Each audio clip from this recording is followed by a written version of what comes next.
As of October 2020, there have been a total of 523 people on the FBI's most wanted list. Many of these have been captured and are now facing lengthy prison sentences for their crimes. Not everyone on this list has been caught, however, and they could be living right next door. Number 5. In 2016, the world was exposed to a ransomware program that would have had dire consequences in the future.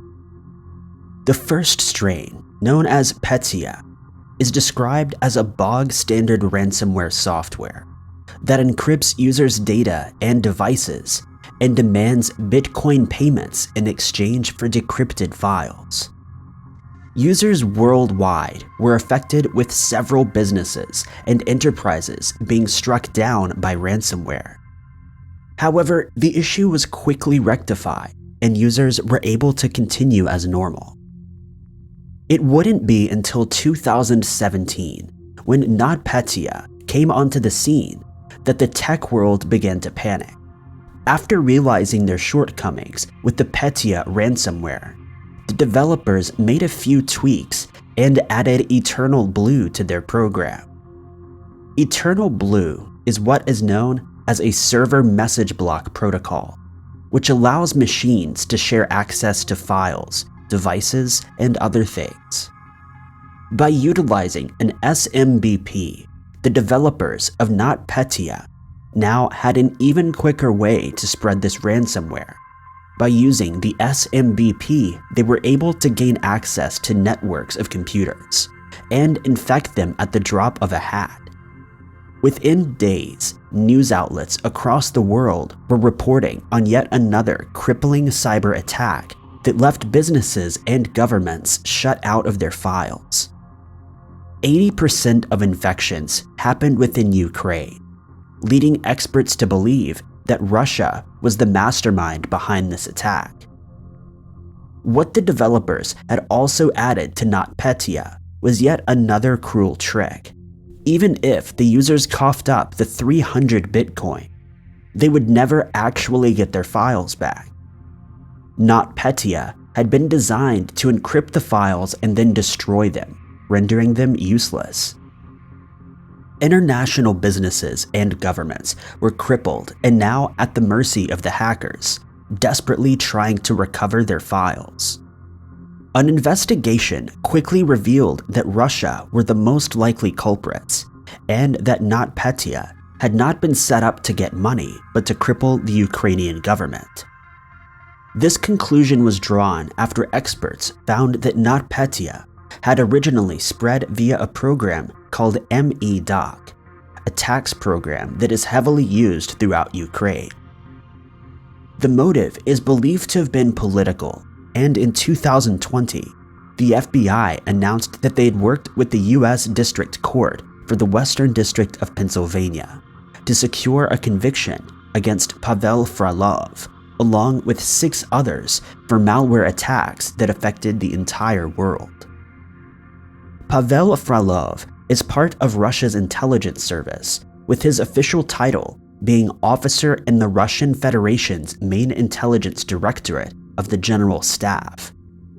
He has officially been indicted on the following charges: conspiracy to commit an offense against the United States, false registration of a domain name, conspiracy to commit wire fraud, intentional damage to protected computers, and aggravated identity theft. Russia has denied all of these allegations against them and claim that they're being framed by the rest of the world.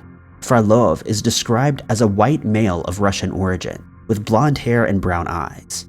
He's an intelligence officer in Unit 74455, and his last known whereabouts are in Moscow, Russia.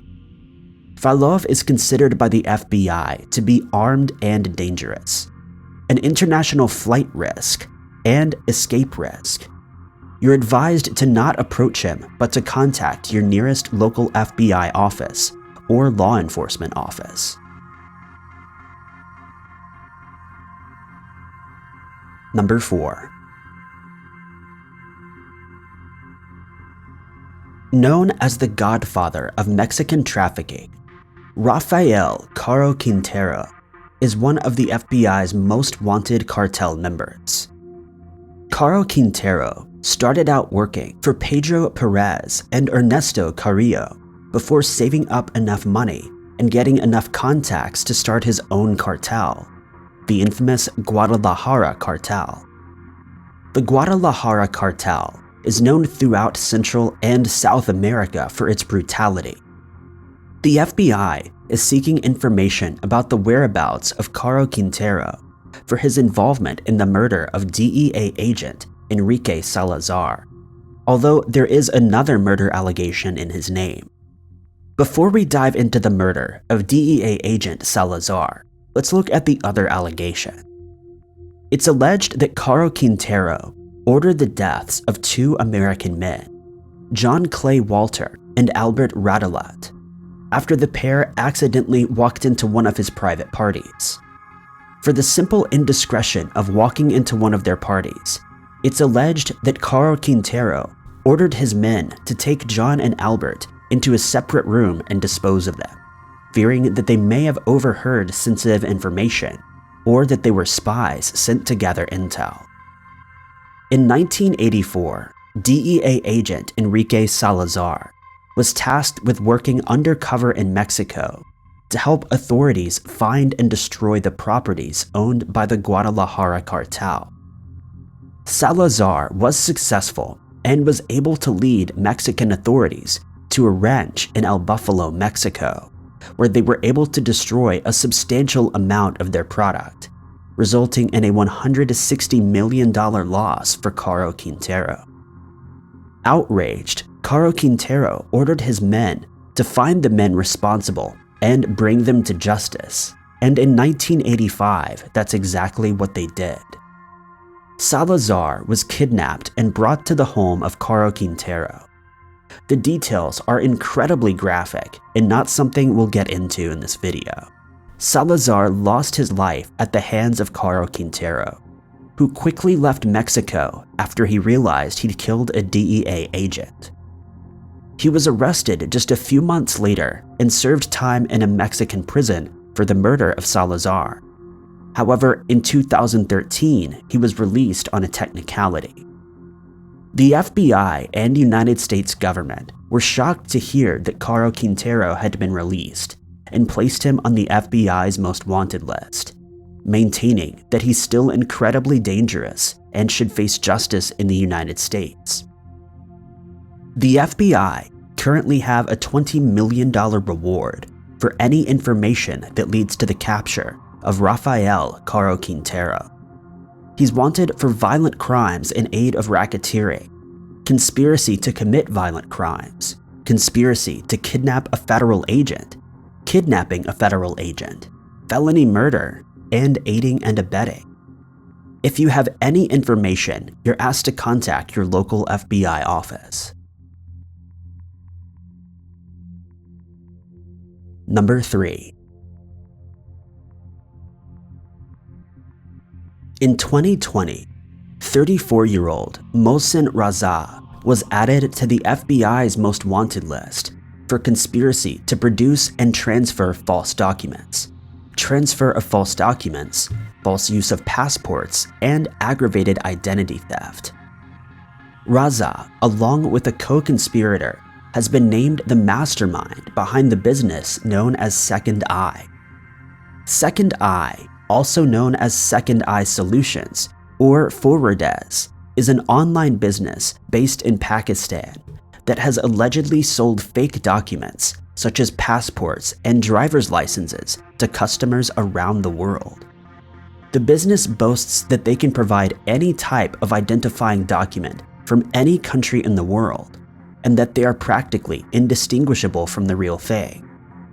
For just $30, users were able to purchase an ID that they required and have it sent to their home address. According to an article written for NJ.com, a customer asked how the process worked, to which Raza responded, quote, "We can make the social security document using the number you provide us. We do not provide a guarantee for any documents. but our customers have been successful many times by using our documents. What we provide is just original-looking documents. The website has also been linked to the 2016 presidential election scandal. The federal indictment, put forward in early 2020 against Second Eye, alleges that Russians involved in the scandal purchased fake documents from Second Eye to pose as US citizens. The indictment also reveals that people who bought from Second Eye went on to defraud payment processing companies and currency exchanges. Mohsin Raza and his co-conspirator were named as the masterminds behind Second Eye, and now the FBI is asking for your help. Raza is described as a Pakistani male with black hair and brown eyes, and he's believed to still be in Pakistan. If you have any information about his whereabouts, you're urged to contact your local FBI office or nearest US embassy. Number 2. APT-41, sometimes known as barium, Winty, Wicked Panda, or Wicked Spider, are a group of Chinese state-sponsored hackers that are wanted by the FBI for waging attacks on over 100 companies around the world. I wasn't able to find a proper pronunciation of this man's name, so definitely pardon this awful pronunciation. But one of the members that the FBI is currently seeking is Tan Dailin, a 37-year-old Chinese national that is part of APT-41. In 2019, Dailin was indicted by the District of Columbia on charges of conspiracy to cause damage to and obtain information by unauthorized access to protected computers, conspiracy to commit wire fraud, obtaining information by unauthorized access to protected computers, intentionally causing damage to protected computers, aggravated identity theft, money laundering, and aiding and abetting. These charges came after an investigation found that Dailin, along with other people in APT-41, attacked gaming companies in the UK and USA. APT-41 would steal source codes, information, and customer data from these companies before infecting their systems with malware and ransomware to gain money in exchange for decrypted files. Tan Dailin, who sometimes goes by the name of Withered Rose or Black Wolf, is described as an Asian male with black hair and brown eyes. He's known to have ties to China, and anyone with information about his whereabouts is asked to contact their local FBI office or the US Embassy. Number 1. Eugene Palmer was added to the FBI's Most Wanted list on May 29, 2019 for killing his daughter-in-law, Tammy Palmer, and there's currently a $100,000 reward for information that leads to his arrest. The FBI is warning people that Eugene Palmer is considered armed and extremely dangerous, and under no circumstances should he be approached. On September 24, 2012, Eugene followed his daughter-in-law, Tammy, as she was walking home from a bus stop where she had just dropped off her 2 young children. When Tammy reached the front door of her home, Eugene opened fire, shooting at Tammy 3 times. 1 bullet hit her in her arm, 1 bullet missed, and the last hit her in the chest. The 3rd and final shot was fatal, and Tammy died within minutes. Eugene jumped back into his truck and drove off to a nearby state park in New York. He was an experienced outdoorsman and knew how to look after himself in the wild, being well versed in fishing and hiking. There's one thing that Eugene couldn't find in the wild though, and that's medication.